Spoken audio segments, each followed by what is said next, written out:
नंद भवन में जो खंबे लगे हैं ना, उन खंबों में मणियां लगी हैं, और वो मणियां ऐसी हैं कि उन मणियों में प्रतिबिंब दिखाई देता है, मतलब जिस शीशे की तरह आप अपने आप को देख सकते हो। तो क्या होता है, बोले मणि में जब ठाकुर जी अपने आप को देखते हैं तो अपने आप को देख करके ठाकुर जी नाचने लग जाते हैं, कमर पे हाथ रखते हैं, सिर पे हाथ धरते हैं, फिर मटक मटक के नाचते हैं खुद को देख देख करके।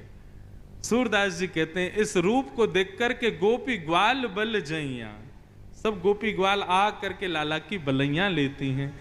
ऐसी मधुर लीला है।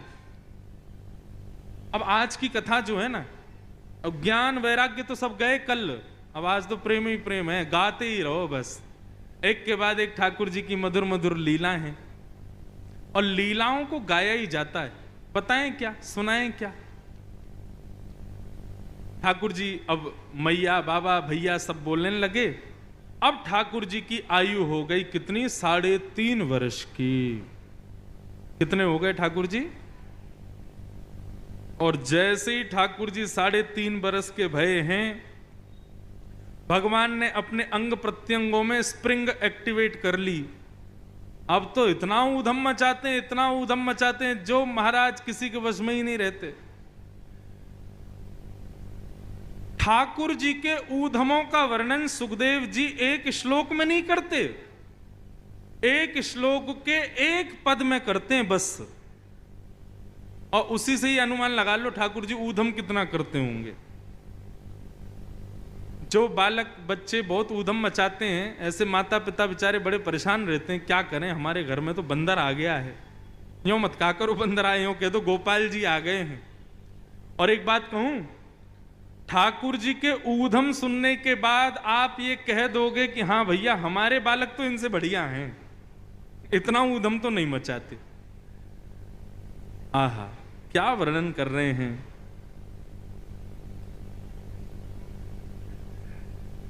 श्रृंग्यग्निड्यं शशि जलद्विज कंटकेभ्य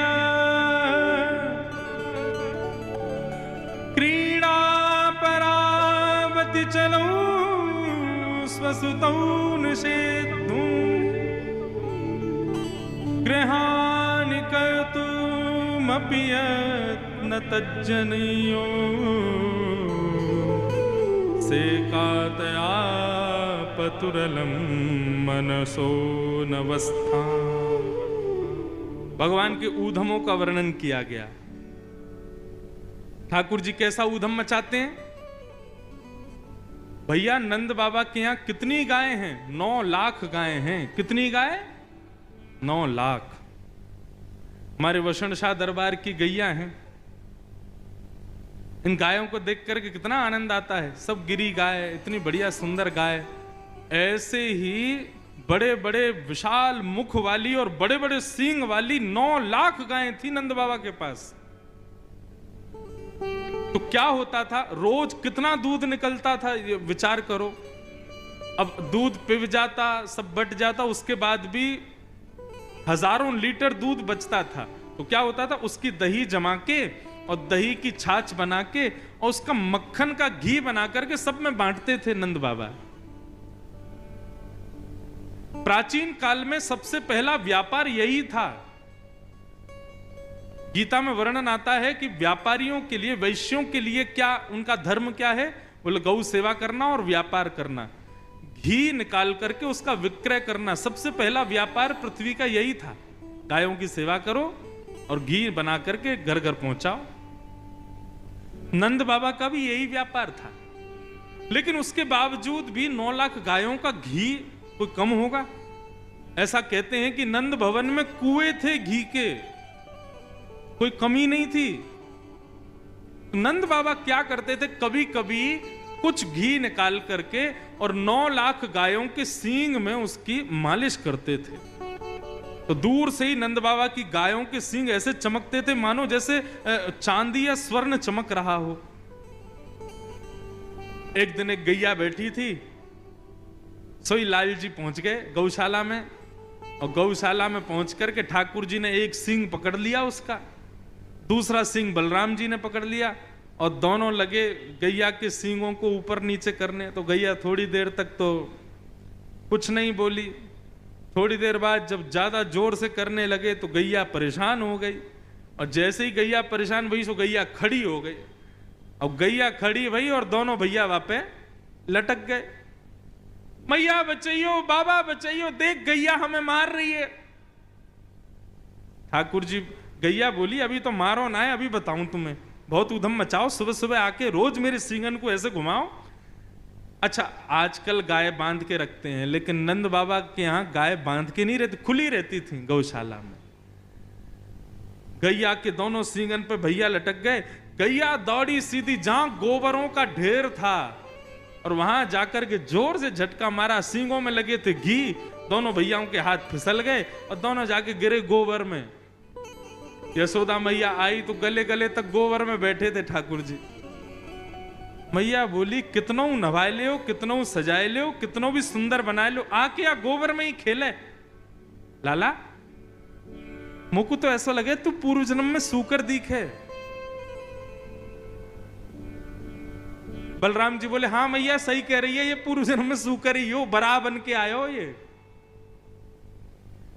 श्रृंगी अग्नि मैया चूल्हे पे भोजन बनाती है, सोई बलराम जी से लड़ाई कर लेते हैं ठाकुर जी, और बलराम जी को मारने के लिए कोई और साधन नहीं मिलता तो चूल्हे की जलती हुई लकड़ी लेके भागते हैं पीछे, और फिर एक दूसरे जल जाते हैं। मैया बेचारे दोनों को संभालती रहती है। श्रृंगी अग्नि, अब आया तीसरा ड्यमष्टि। ठाकुर जी क्या करते हैं, कृष्ण बलराम दोनों में शर्त लगती है। बोले क्या शर्त सुनो, आज माखन पहले कौन खाएगा। बोले ऐसे नहीं भाई, तुम बड़े भैया हो, तुम पहले खाओगे, ये वाला काम नहीं चलता है। कोई खेल खेलो, उसमें जो जीतेगा वो पहले माखन खाएगा। बलराम जी बोले लाला तू ही बता का खेल खेलें। बोले काम करें, अभी मैं 1 2 3 गिनूंगा, 3 गिनते ही दोनों भागेंगे, और बाहर गली में जो जानवर मिल जाएगा वाह पकड़ के वहां के मुंह खोल के वहां के दांत गिनेंगे, जाके बट में ज्यादा दांत आ गए वो जीत गो। ये कोई खेल है।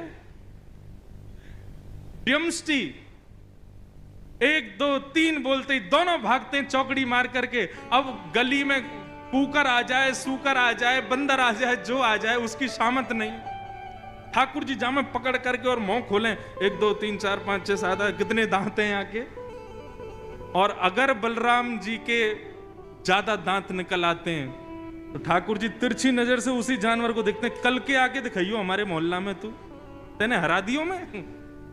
ड्यमष्टि श्रृंगी अग्नि ड्यमष्टि जल। हमारे बालक हैं इतने उद्यमी। अभी तो 3 ही बाबू हैं, अभी तो 3 4 और बच्चे हैं। जल में कूद जाते हैं और कूदने के बाद ऐसा नाटक कर रहे हैं जैसे डूब रहे हो। मैया बचाइयो, देख तेरो लाला डूब रहा। अरे मैया जल्दी आ, तेरो लाला डूब जाएगा। मैया अरे मेरो लाला मेरो लाला। जैसे पकड़ के लाला को खींचती हैं, सोई ठाकुर जी मैया को भी खींच लेते हैं। बोले आ गए आनंद, मैया भी डूब गई। ऐसो उधम मचा में श्रृंगी अग्नि ड्यमष्टि जल, और फिर आया द्विज ब्राह्मण। ठाकुर जी ब्राह्मणों के साथ आनंद करते हैं। कैसे आनंद करते हैं,